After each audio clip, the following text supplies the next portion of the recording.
Good morning. Good morning. It is December, and it snowed yesterday, which was nice. I think it was nice. It mostly melted though. The kids are sad, but we're going to talk about whatever we want today. Absolutely, as So- we always do. What we got on the schedule is a man gets stuck in chimney trying to escape police. The Albertsons Kroger merger was blocked. The CEO of Intel stepped down, and Trump as Person of the Year again. So let's get into it. Get into it. I guess I'll change my thing here. Start with the chimney because I think it's funny. So here's the camera image of him stuck in a chimney. I did read about this a little more, and they had to disassemble the chimney completely to get the guy out. They had to take it brick by brick where he was stuck and take it apart to get him out of there. And Why would you think that's a good idea to escape the police? maybe because it's Christmas? Let's Because go. he was going to be Santa? I don't know. Because the chimney. The issue was with the chimney; it was blocked.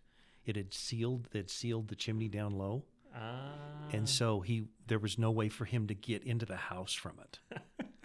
And so they had to literally remove the bricks out of the chimney down where he was stuck and get him out of there. Poor decisions made by, well, you can't say they're idiots, but they kind of are. I don't know. You don't know their intellect level, but it's probably higher than some of our people in Congress. What Fall River was it, I wonder? Where was it? Massachusetts? Okay, Massachusetts. It's because he's probably going to be released immediately. He probably will. I mean, that's true. That's true. So there's probably no why doesn't he just give up? Because, I mean, just give himself over. They'll just release him anyway. Yeah. All right. That's hilarious. It is ridiculous. But we'll go into something more serious. Be quiet, Reuters. Oh, gosh. No, we can't see the news story because, there we go. Yes, we'll continue without supporting you because I don't want to. So, Albertsons and Kroger were going to merge, which, I don't know. Objectively, I think it's a bad idea. And why? Because they would be the largest grocery company in the world, probably, at that size. It would be definitely and they're not the low price leader. No, they're ever. not. And so I don't think somebody was, what was it? I don't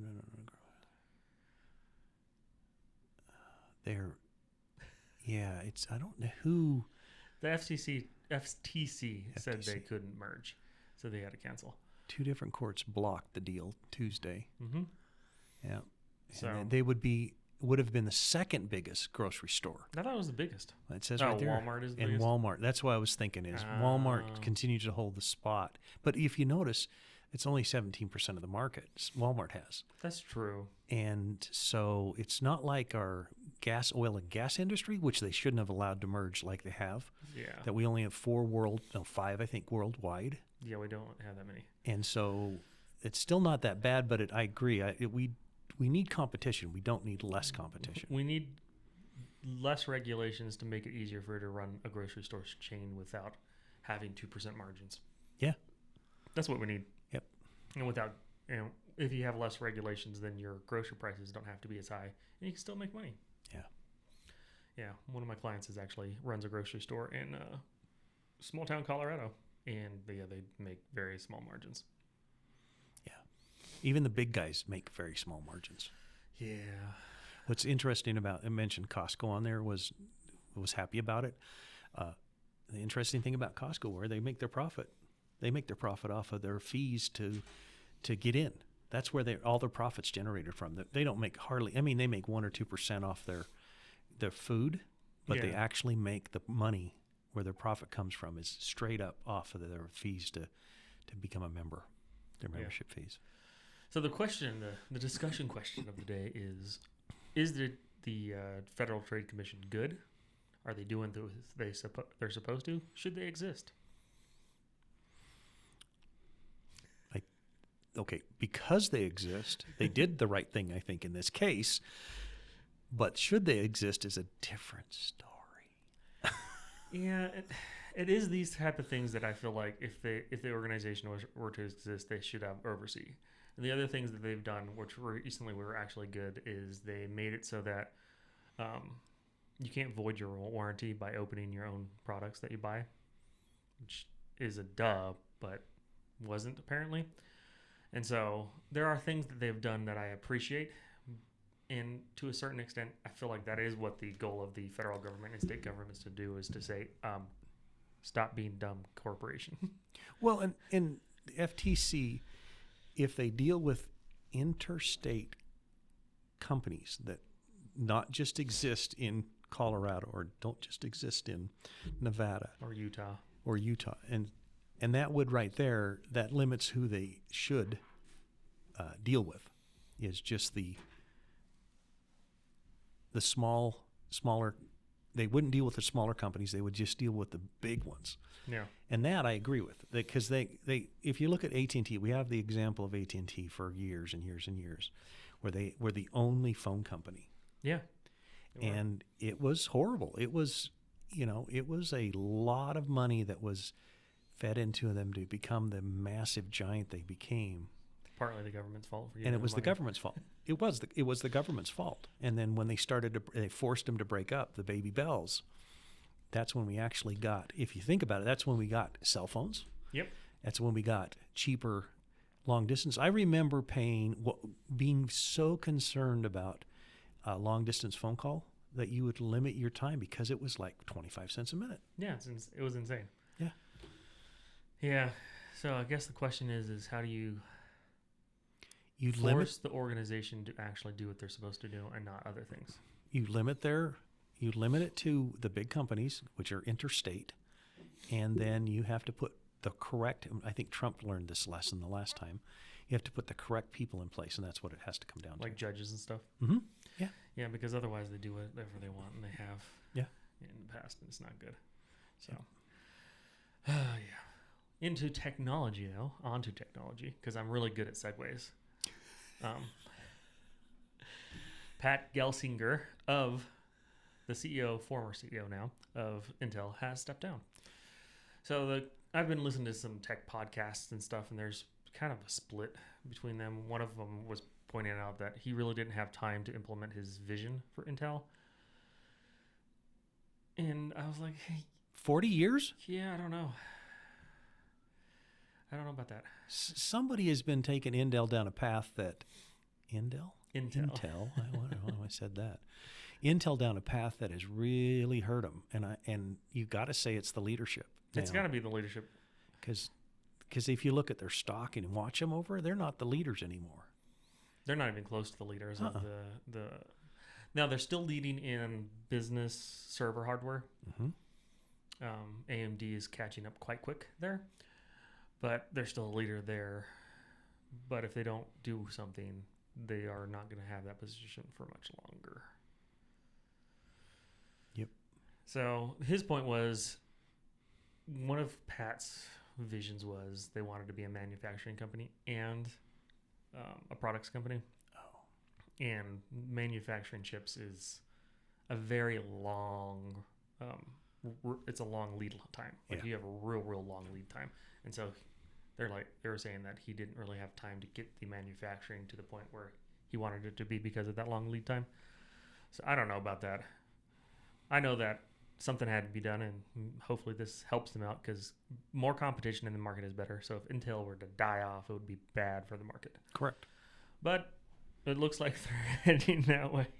They do have a lot of cash. They still have plenty of cash. They'll probably be fine, but it's just interesting. Yeah, to see what people do and how they run things. And corporate America kind of sucks. How did the stock market respond to that? I'm curious. Didn't check, actually. I did. I'm just really curious of how they responded to that. Let me see. Well, I mean, I can pull it up. We're going to go to X. And we're going to look for Intel. What's their Did you know with X? INTC. If you click on, if you look for INTC, it should give you a graph. There you go.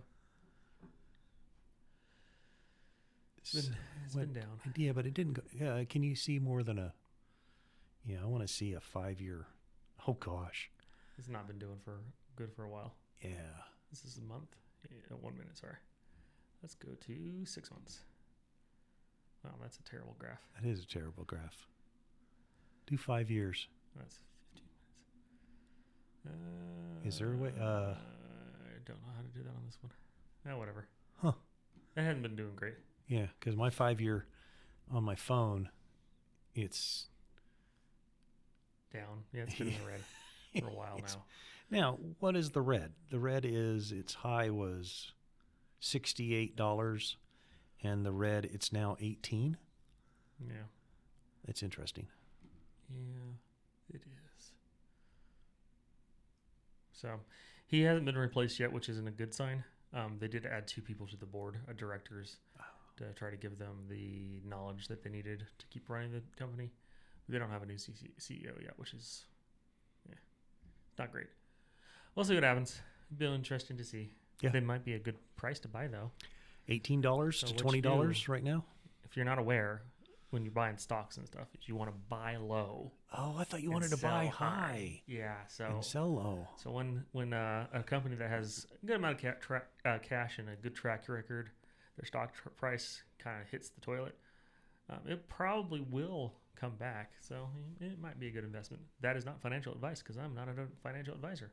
And I don't want to give financial advice. So, but just remember that the financial advice that is actually financial advice is buy low and sell high. Yes. All right. So next up in tech news is xAI's plan to implement a 100,000 NVIDIA GPU cluster. And they're going to do it in record time. And it's going to be good. Because it's private. It is private. And they're not funded by anybody except Elon. Well, they are now. He raised $6 billion. Oh, did he? For xAI, yeah. I looked it up. It's not in our list, but yeah, it was. He has raised external money to get it going. But yeah, it's because of the way he does things. I think it's going to be done. I believe one of the main things and one of the reasons he's able to get things done quickly is he doesn't use meetings to drive performance. Yeah, scroll down a little bit. I want to see. You keep moving too fast. Sorry. Keep going.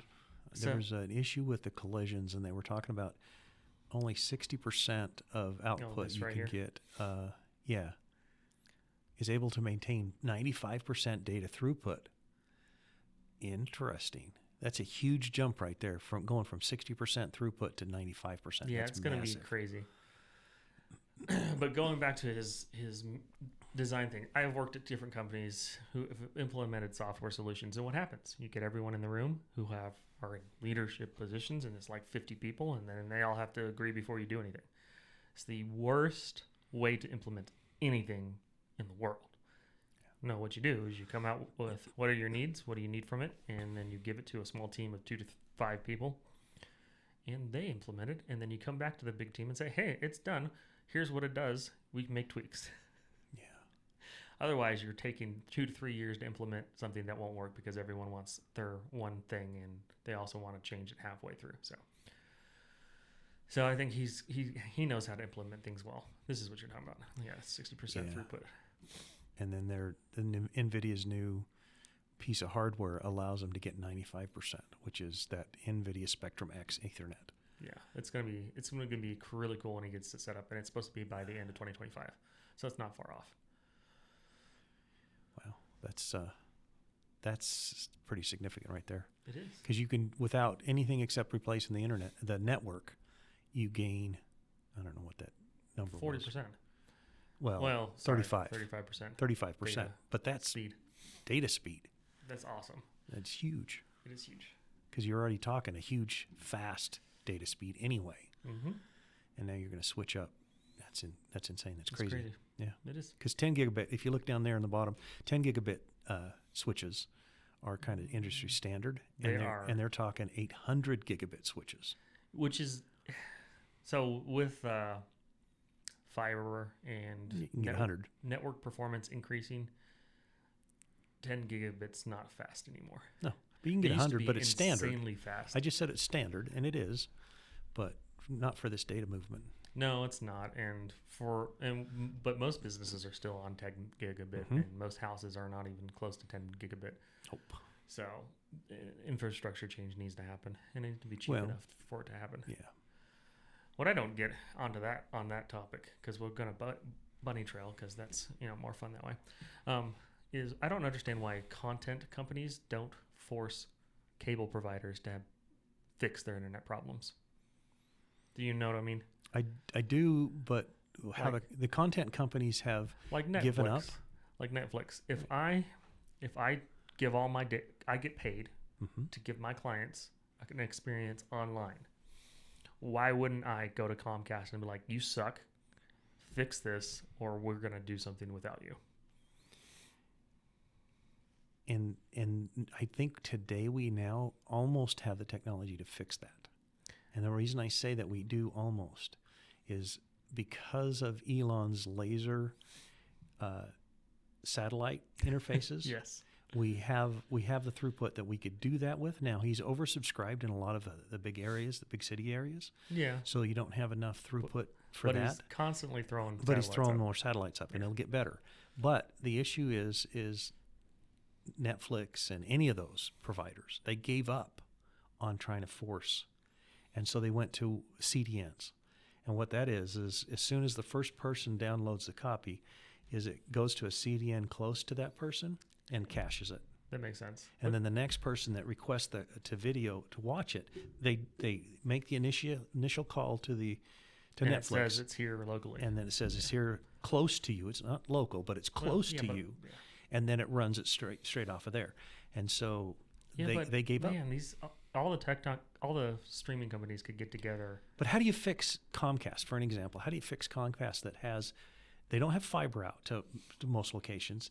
They actually have, the coax, because it's originally was installed for streaming. Because what I would do is I would get together with the other streaming companies and be like, if we offer them X amount of money to fix things, and then we measure what their current performance is and actually have accountability for them to fix it.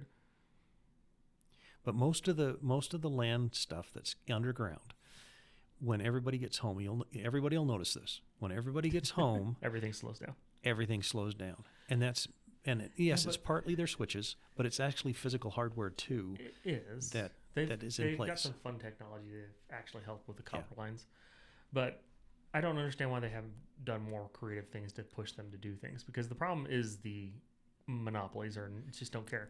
And how they don't care is they've been given billions and billions and billions of dollars by the federal government to fix the infrastructure. Correct. And have yet to do anything at all. Correct. And that's why I was like, why isn't the private industry get in there and be like, my people, my customers need better service than you are offering?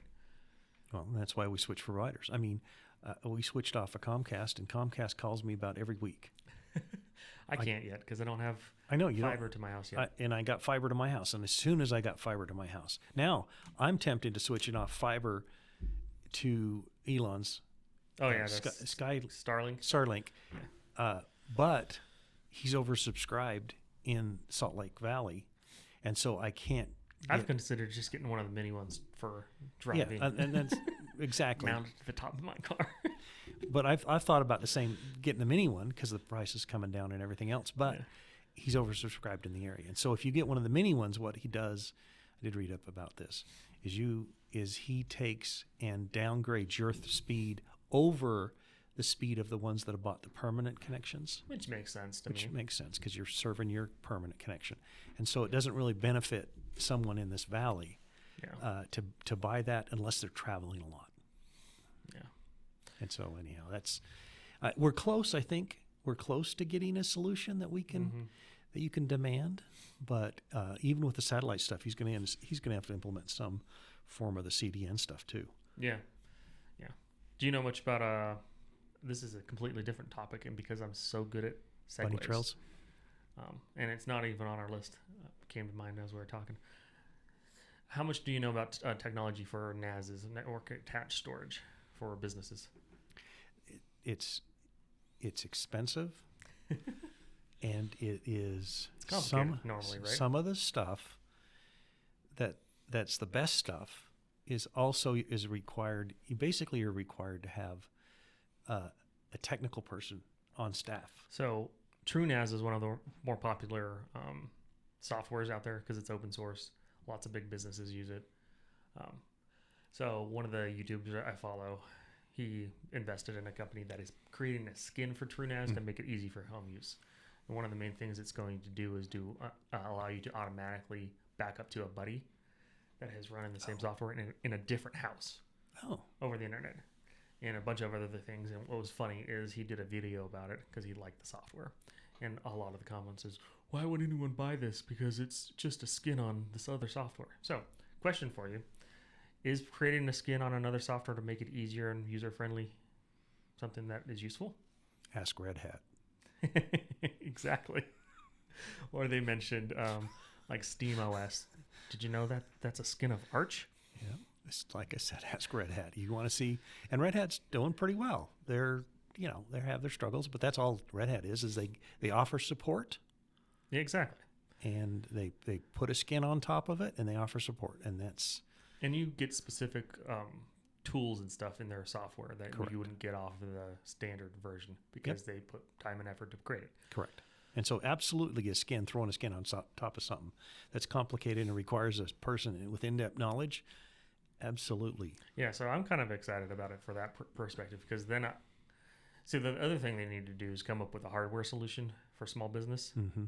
I guess we could, but where you spend $1,000 to get a NAS and it has all the hardware and stuff set up, the software's pre-installed, and you plug and do a couple things and play. Probably end up being more than $1,000 though. No, you probably look at 2,500 of them maybe. Yeah, because prices, even though they've gone down and up and down, they're kind of stable about because all the price stays the same with the more increase in storage. I would push for the low end would be hard drives, actual spinning rust, and then you could spend like $10,000 on. No, but there's the intermediate. SSD. The big companies they offer drives. Then they offer a hybrid solution, which you have the active stuff is in SSDs, and then the drives are behind it. And then they offer straight up everything SSDs. Yep. And of course, that's the most expensive, but there's these 3 different levels and tiers. And then in the lower end tier, they actually offer a couple of different ways too, is they offer the faster disks and the slower disks. Which makes sense. Which the faster disks are way more expensive than the slower disks. And so if you are okay with decent speed, you can get the slower disks and put them in a RAID 7 and you'll be fine. At it, But you just gotta. But I was excited about it because that is until you have an IT person, and it doesn't even have to be full time, but part-time IT people are expensive too. Yeah, it's really hard to do anything like that, especially with security. And so if there's a software out there that kind of makes everything plug and play, it's gonna be awesome. I don't remember the name of the OS. I was trying to think of it as we were talking because I couldn't remember it, but I'll find it and throw it in the show notes. Yeah. But it's cool. They're doing beta. You can pay for beta right now, and that was the other thing people are complaining about. Why would I pay to be a beta tester? Yeah. And then when someone's like, they must be hurting for cash. I was like, yeah. You know how much software developers cost? Yeah, but not even that. If you usually, and I'm not saying in this case, but normally if you pay for beta, you get the release version cheaper. Oh yeah, it's half price. Because you put up with it. Well, and that's another reason. That's the other thing is they have a perpetual license. It's right now $195, but it'll be $300 once they release. Oh wow. Per machine. Mm-hmm. And so yeah, you're gonna get a discount on beta. But they've been working on it for 2 years, and as the guy mentioned, software developers are expensive. Again, software they are. Good software developers are expensive. So yeah, of course they need cash. Do you have to pay to be a beta tester? No. If you don't want to be a beta tester, don't pay to be a beta tester. Yeah. But if you see value in that for your future, it's definitely. Well, and it's a perpetual license. So they're going to move to having a monthly fee as well. So you could sign up for a monthly license and still have the perpetual version. Yeah, but I'm sure the monthly license is probably going to include support. Oh, I'm sure it will. Because that's the difference is that you can buy this, you don't get any support for $300 or whatever it is. And then, you want support? Well, that'll be charged. And that's okay. That's why I appreciate the YouTuber investing in them because he's forced them. He said, you need to have a perpetual license because people need to be able to buy and own it. Yeah. Does that mean for that support. you don't get you may not get all the upgrades because maybe at some point in the future you have to pay for, they do this massive overhaul of software. An You have to improvement. pay a fee for that. Sounds good to me. But having a perpetual license is something that I think needs to come back for a lot of software. It would be really nice. Yeah, so those are the two bunny trails I had. Back to the Musk train. I have another story on Musk. What was this one? Oh, yeah, we're not supporting you. Yep, yay. So Musk expands his lawsuit against OpenAI and adding Microsoft and antitrust claims. Look at his picture. It is hilarious. The picture they picked. The picture they picked is hilarious. Anyhow. So tiny bit of backstory. Musk, what it was like $600 million. It was a lot of money he put into OpenAI, and their whole thing was, we're going to be an open source company, and it's going to be nonprofit, and we're going to create this AI, and it's going to be great. And then Sam Altman, who's the leader of it right now, came out and said, we're going to take this private, and I'm going to make lots of money. And Elon Musk was not happy about that, because essentially they took the money he gave and were going to take a product that he could not use unless he paid for it. And so he's been suing them for those reasons. There's a lot of other things in there because it's a lawsuit. But he just added Microsoft because they got themselves put on the board of OpenAI and were proponents of making it closed. And essentially, OpenAI is trying to corner the market on AI. And one of his claims in here that he's suing them about is they've been telling people that you cannot invest in OpenAI and any other AI tool.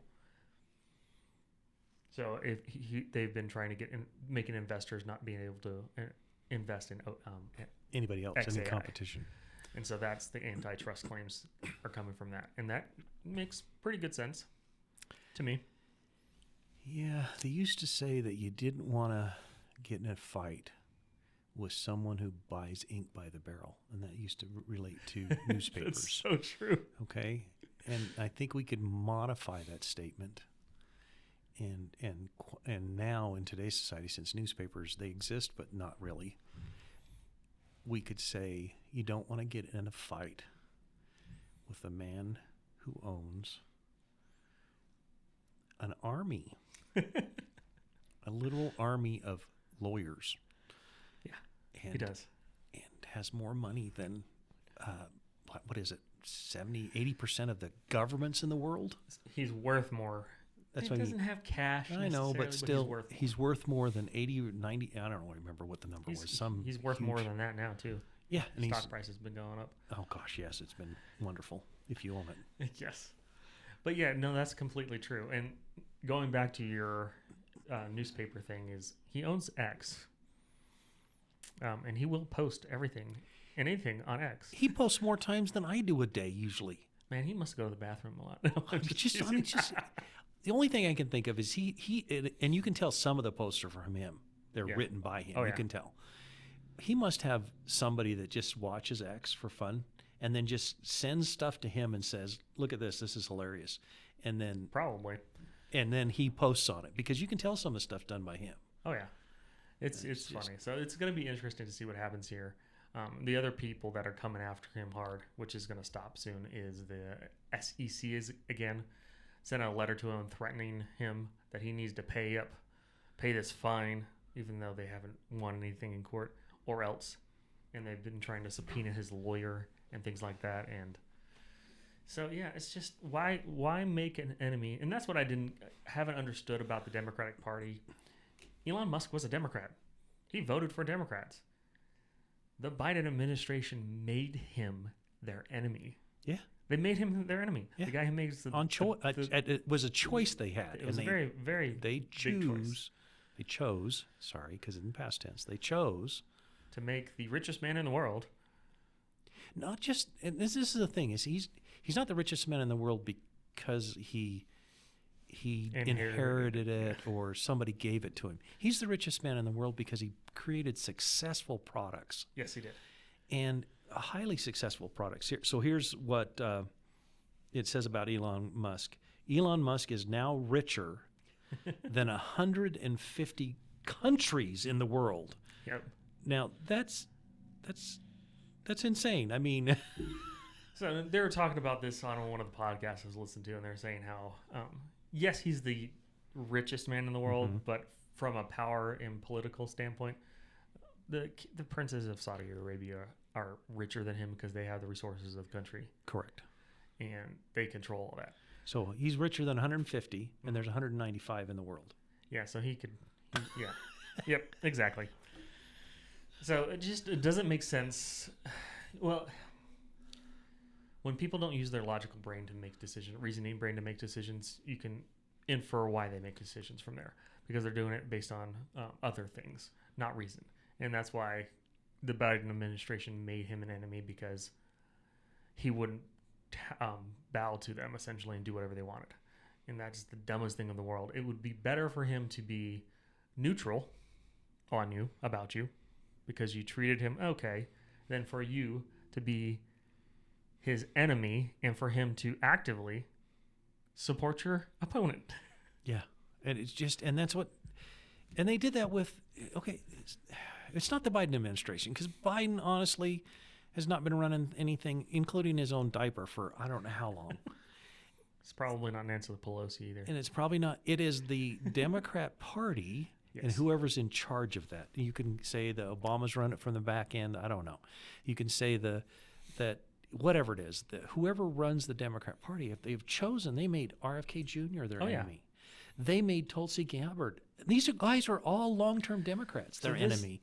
They picked up and they went through and made all of these by choosing to be the party of pedophiles. I watched an interview this week on Marjorie Taylor Greene was talking to Leslie Stahl, and Leslie Stahl said, you claim that the Democrat Party is the party of pedophiles. Well, they are. And I have evidence, but we'll talk about it. And Marjorie Taylor Greene said, well, they're for children transitioning.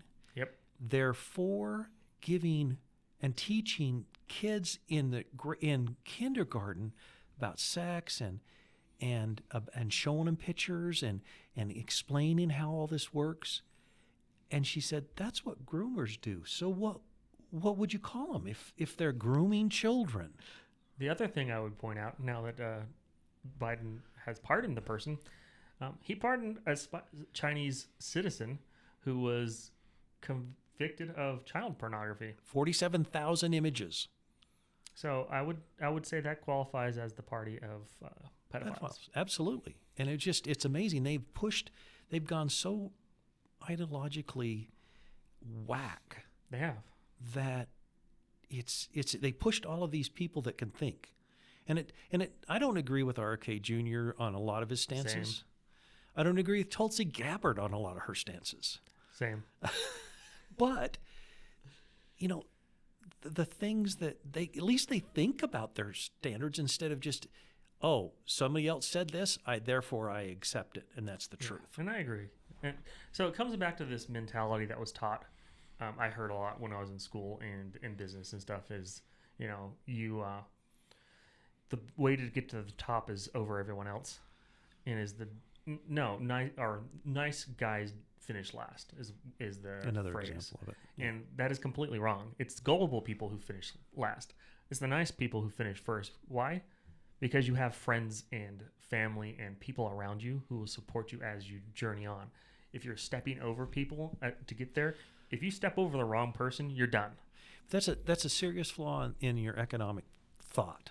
And what they think about is the issue that starts with the foundation of that whole thing, what you just talked about, is that the economy is a zero-sum game. Exactly. So that it's a pie that's this big, and for me to get a bigger slice of the pie, I have to take it away from you.